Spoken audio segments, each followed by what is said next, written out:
to the office hours this month. The topic today is reimbursement requests. I am Ann Carmody here on the federal programs team at NDE.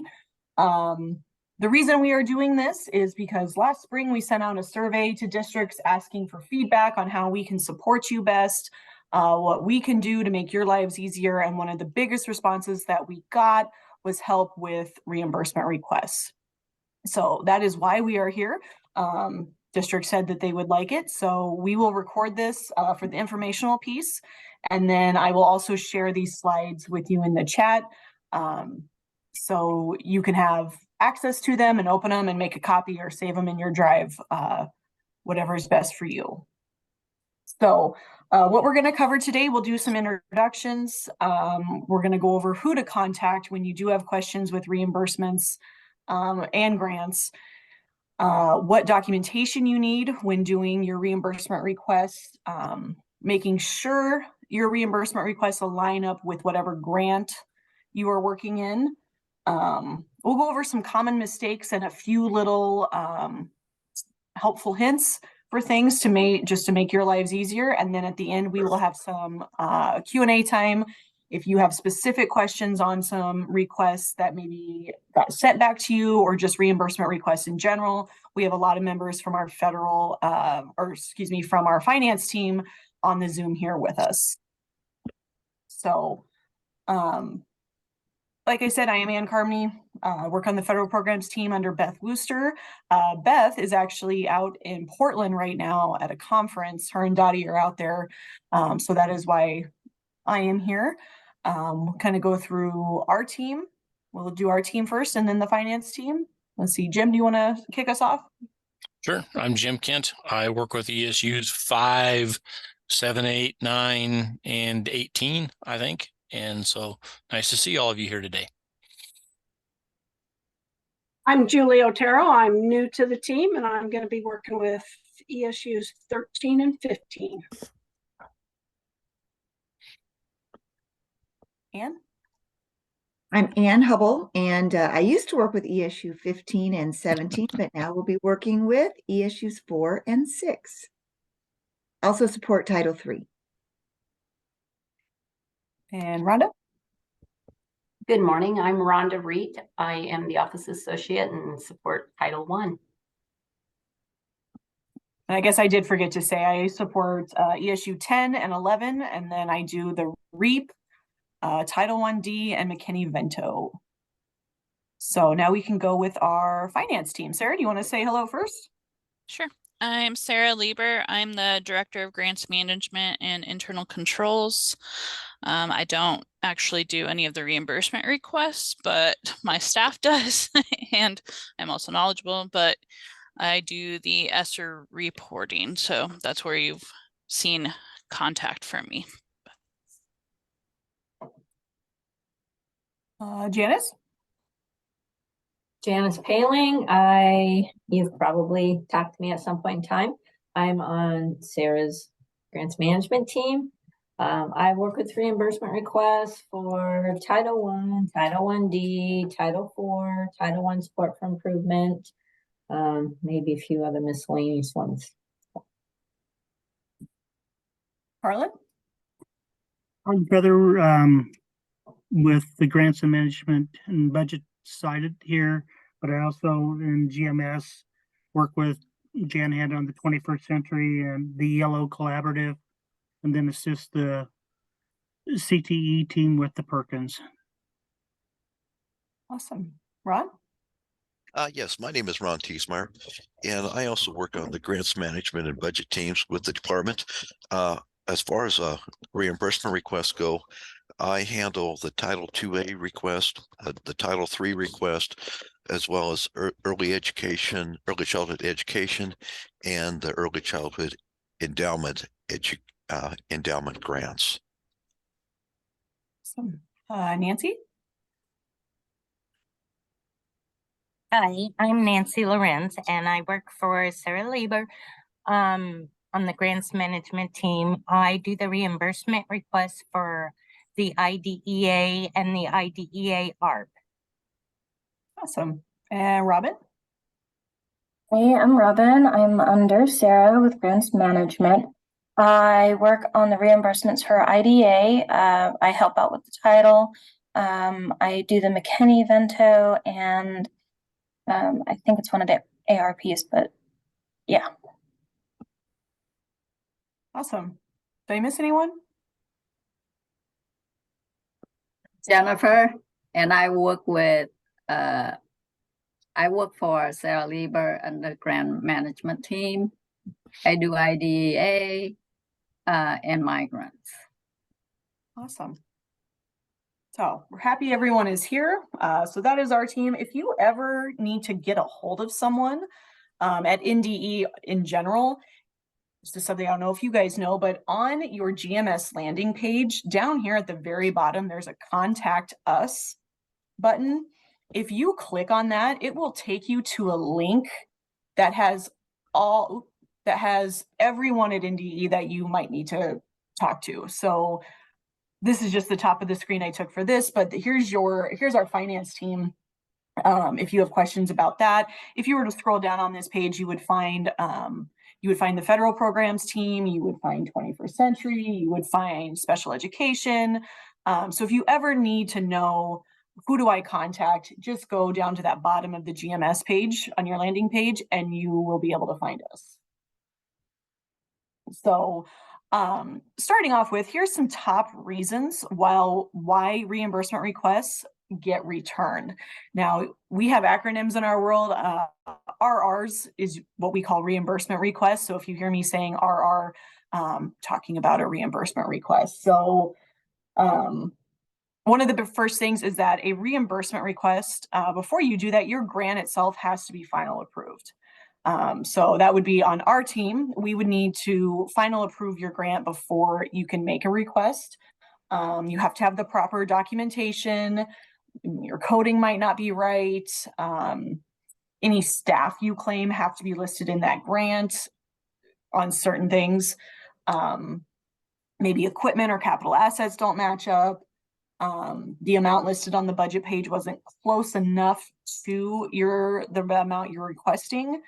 So we're going to kind of cover all these reasons of why they get rejected or sent back, and then try to help you out to make sure that that does not happen. Okay, so here's the process if you are new. So we kind of start off with the top. Districts submit the grant. It comes to a reviewer, which would be someone like Jim, Ann, Julie, or myself. We have to approve it, and then we send it off to our office administrator, who Beth Wooster, and she has to final approve it. So there's 2 levels on our side that go through that. Then your district would get an email saying your grant has been approved. Then you can make your reimbursement request. Okay, and then it kind of goes through that same process, but then on the finance team.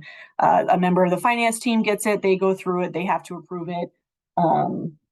They might send it back or they approve it, and then you guys get your funds. So that's one of the big mistakes or big reasons, frustrations maybe with a few districts, is that you want to submit your reimbursement request, but your grant has not been final approved. If that happens, a quick email to one of us on our team saying, hey, Ann, I put it in my grant. Can you approve that quick? I need to get my reimbursement in. We will do our best to move that to the top of our to-do list. If you didn't know, to see any payments, past payments, or to make a new request on that GMS landing page, you click on your payments button on GMS. And then whenever it opens up, you can see your payment summary as of, it should be the current date. And then you click that view reimbursement requests and financial reports. Depending on the grant, so if you're working in the ESEA consolidated grant, which is this example, you then have to pick which program you are going to make the request for. If you're doing something like ESSER or ARP, this drop down will automatically be the grant. But when you work in a grant that has multiple sections, like SPED, I know has multiple sections, you would have to select that. Okay, and then from here, you have 3 options. You can create a new request, open a request, or delete the request. Some information just for you guys. I know things get very busy. You're not sure when things happen. Here in the green, you can say the date you've created, the date you submitted, and this certain request, this is when it was final approved, this has not been final approved, and then the status. So you can see if it's been submitted, if it's been returned. Same with your other grants, you can see, you know, is it in our hands? Is it final approved? Was it returned? And then if you want to know how many times you've returned it or when everything is happening, this view history on this page, if you click on that, it will take you to a new screen, but for the sake of this, I just put it at the bottom, and it can tell you who was working on your grant. Okay, so this is on the finance side. So for this specific grant, it's an ESER 3. You could say that Jay Malley is Jackie Malley on the finance team. She's the one who went through this, and the dates that this happened. Okay, and then you can see your payments down there at the bottom. So that's just some general information. I don't know if people knew that. If you didn't know, oh gosh, who on the finance team was the one working on my grant, that view history will tell you if you need to contact that person. Okay, another little tidbit, I don't know if it's helpful. This is what I always do just because it's visually, this is how it works for me. When you open up your request and you want to see the budget summary, you click on that, and then it will give you your the table, so it looks just like it does on the budget page of your grant. I don't know if that's helpful to you guys. It was always helpful to me when I go in and look at districts' reimbursement requests. So if you like that to see what you had budgeted or what was in your grant, you can click on that budget summary button and it will show you. If not, it does have it in here. It just isn't in the table format with the lines and the rows. So that's more of a preference, but it is something available if you want it. When making final requests, oh gosh, that's pretty blurry. Okay, sorry. So I'll go back to this page. When you make a final reimbursement request, there is that button right there at the top. When you select that, there's some additional things. You're going to have to recalculate the closeout prior to submitting if you are doing your final reimbursement. So if whatever your reimbursement is for, if it is for the full amount or it's going to be the last one to close it out. I know with ESER 2, we're really pushing to get those final things done. We're about a month, less than a month out for getting those done, and then ESER 3. So if you're doing that final report, make sure to click that button. We've sent out emails. We had a handful of districts who did spend all their money and they've claimed it, but they just didn't mark it final. And so that might have been a reason why you got the email. So don't panic if that was you and you know you've spent your money, maybe you just didn't mark it final. So that would need to be done. This was updated. Oh, I guess it's been about a year. And I believe this is just on ESSERS. I don't think this is on the ESEA. But when it says supporting documentation for age classifications, allowable uses, if that throws you off, don't worry. All you need to do is run your report and then have your bookkeeper or you or whomever, especially for ESSER, because there are so many allowable uses. It really helps the finance team if you could go in there and mark, you know, if you were going to buy laptops and you have this big invoice that has more than that on it, you could just put like AU number 10 technology. Anything you can do to kind of mark your invoices to the allowable uses or to the codes to help our finance team out is always appreciated. Trying to kind of pre-organize it for them because then it'll go faster for them and then you'll get your money quicker. So anything you can do to kind of help your bookkeeper, or you could do to help our finance team out on labeling things and marking things on those invoices is always welcome on our part. And can I jump in just a sec? Yeah, absolutely. That new requirement or new upload area is not just ESSER. It is on any reimbursement request that has a table. So it also applies to IDEA and Title IV, I believe. So, okay. But the concept is the same. Basically, it's helping the reviewers know exactly which transactions are combined to get to the amounts that are put in the tables. Awesome. Thank you, Sarah. Yeah, Yep. just anything. I mean, especially for your bookkeepers, you know, if someone hands you a huge receipt and they're only getting reimbursed for 2 things on it, mark what you want to get reimbursed for and what allowable use that's under.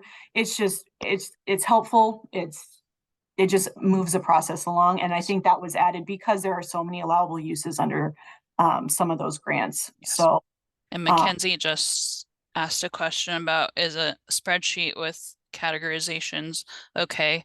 And I say, yes, that is great. awesome. It helps a lot. Right. What I tell districts on this one is, if they ask me, is whatever you do to get to those numbers. I mean, you had to arrive at the numbers you put in the table in some way. So if you use a spreadsheet, attach the spreadsheet. You know, if it's obvious to you from your accounting report, it might not be obvious to us. So that's where you might want to add, you know, the additional information like both Sarah and Ann mentioned. All great points. Yeah, any tidbits you guys have as we're moving along on what could make the process smoother on your end, just to have things more clear. That was added in, so it's nothing you don't already do. It's just marking it to help us out. Very much appreciated.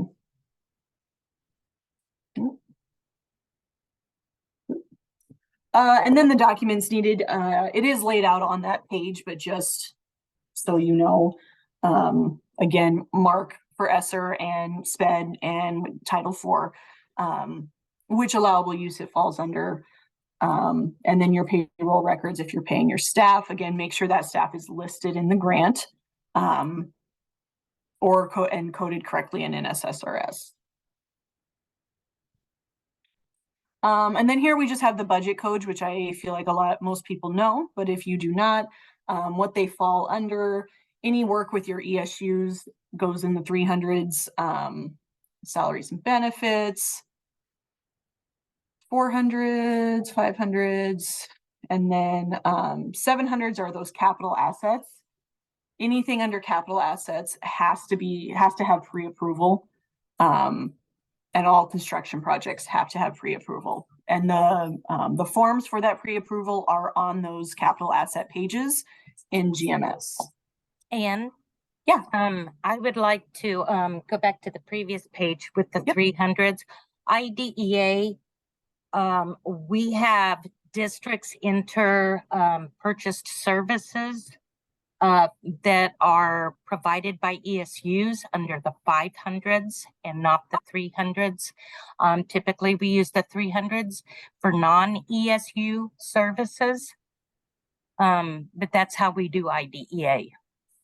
Okay, that's great to know, because I believe it was like Title III, or correct, and don't they, that usually goes under the 300s when they're contracting with the ESU? Yes. Okay. So that is great to know. It might be different for the grants. Thank you, Nancy. Any other helpful hints, finance team, with codes or anything?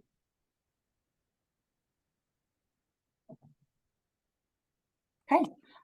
Some dates, big dates. The ESSER 2, well, ESEA, anything, I'll start there. ESEA, anything from last year, those reimbursement requests need to be submitted by November 15th. The ESSER 2, feel like we are going to be calling you like debt collectors, trying to make sure that you spend that money, spend and claim it. We do not want any money going back to the federal government. This is a big push from NDE. It's also a big push from the governor's office.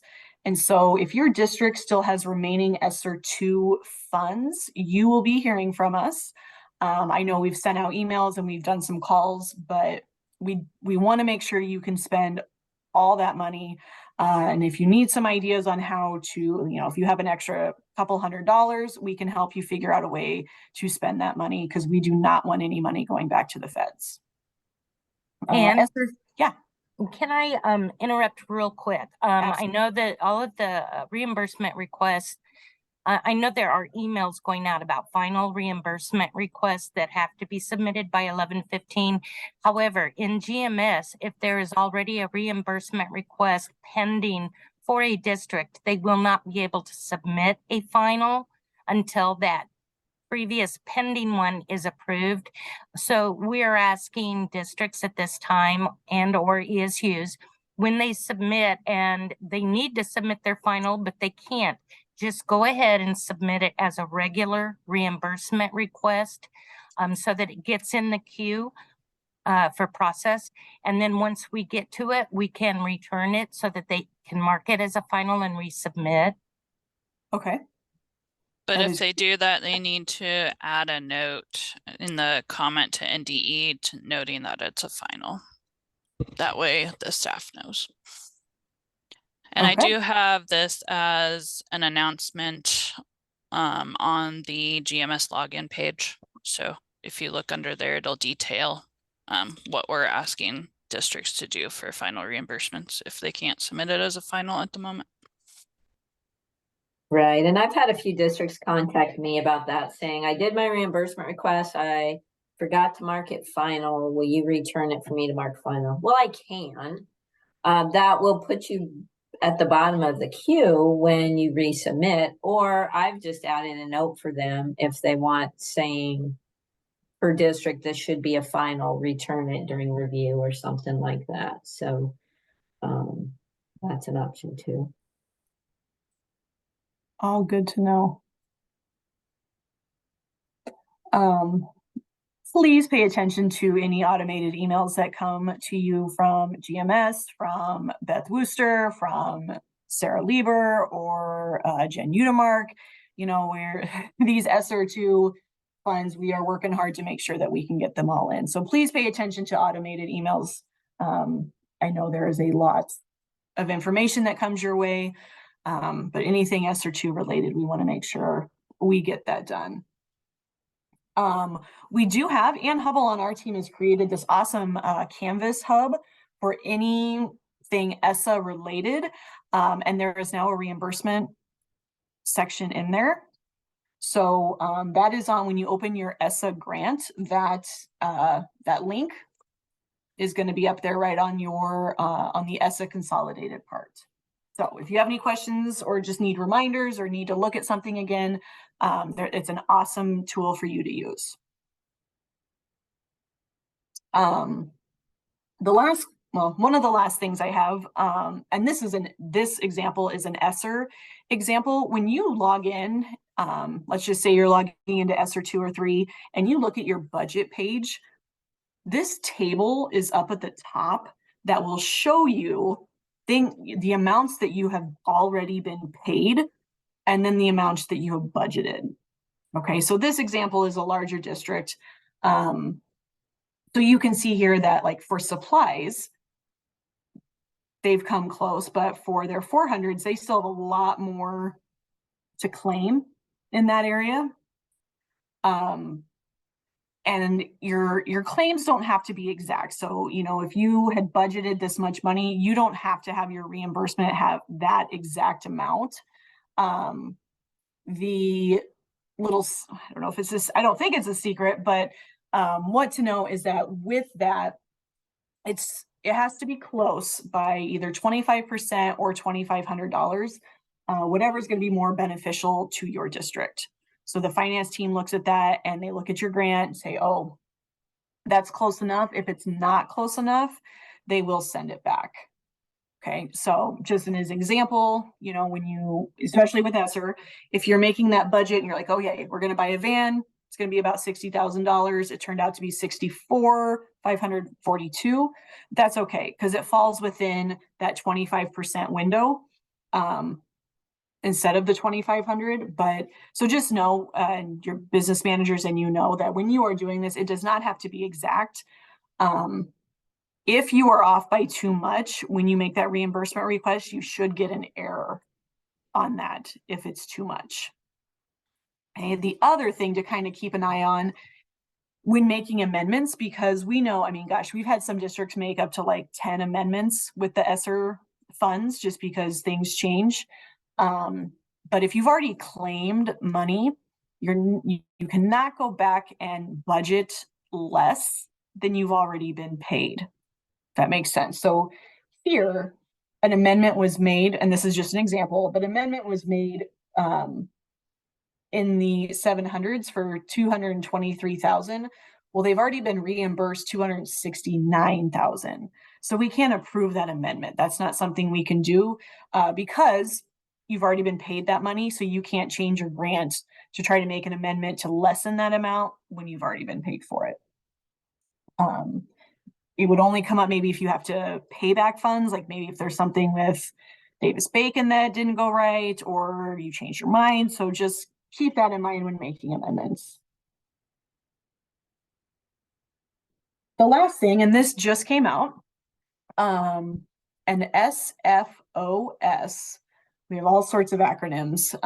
The bulletin email came out. I don't know if it's automated or if Bryce sends it, but that came out, and in there is an updated section on digital subscriptions. Okay, we have been saying that all digital subscriptions have to be, the subscription itself has to be within the grant period, so it can only go until next year. There's been some updates to that, and this is on the finance team's website under finance and organizational services. But if you open that up, there is some new guidance in there with 4 new bullet points about multi-year subscriptions and going outside of that date. Okay, so if you have any questions on that, you can ask Sarah or Jen Udemark or Bryce on the finance team about this, but this has been updated and it just went out at the beginning of the month.